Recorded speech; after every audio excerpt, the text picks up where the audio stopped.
બધા વિષયો અત્યારથી તમે ડેપ્થમાં ભણો, કારણ કે 10, 11 ને 12 આ 3 વર્ષનો સિલેબસ એકી સાથે 12માની પરીક્ષામાં પૂછાય. તમારે ડૉક્ટર બનવું હોય તો નીટ દેવી પડે અને તમારે એન્જિનિયર બનવું હોય તો JEE દેવી પડે.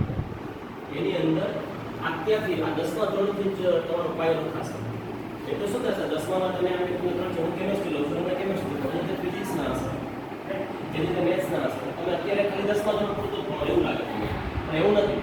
એ દાખલા તરીકે એસિડ બેઝ ચેપ્ટર છે, અને એવા ડેપ્થથી ભણો છો કે 2 વર્ષ પછી 12મામાં એસિડ બેઝના ક્વેશ્ચનો આવશે. 11-12માં એસિડ બેઝ નહીં ભણવામાં આવે, પ્રશ્નો 10મા ધોરણના 12મા ધોરણમાં પૂછાશે. એટલે બહુ ઓછા છોકરાઓને ખબર હોય છે કે 10મા ધોરણનો સિલેબસ પણ નીટ અને JEE-માં ઇન્ક્લુડ છે. તો અત્યારે ખૂબ મહેનત કરજો અને તમારે બધાની ઓલા જોતા લાગે કે બધા એન્જિનિયર અને ડૉક્ટર બનશે. ખૂબ મહેનત કરજો. અને આમાંથી કેટલા લોકો એવા છે કે જે એન્જિનિયર બનવા માંગે છે? વાત કરો. ચાલો એક મિનિટ. બાકી બધા ડૉક્ટર બનવા માંગે છે? તો શું બનવું છે? આમ તો બાપુના સંસ્કાર એવા છે કે સારા માણસ બનવું જોઈએ.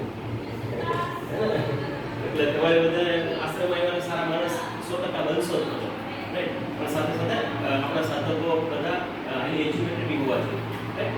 તો આપણે બાપુને પ્રાર્થના કરીએ અને મા સરસ્વતીને પ્રાર્થના કરીએ તો તમને ખૂબ સારું શિક્ષણ મળે.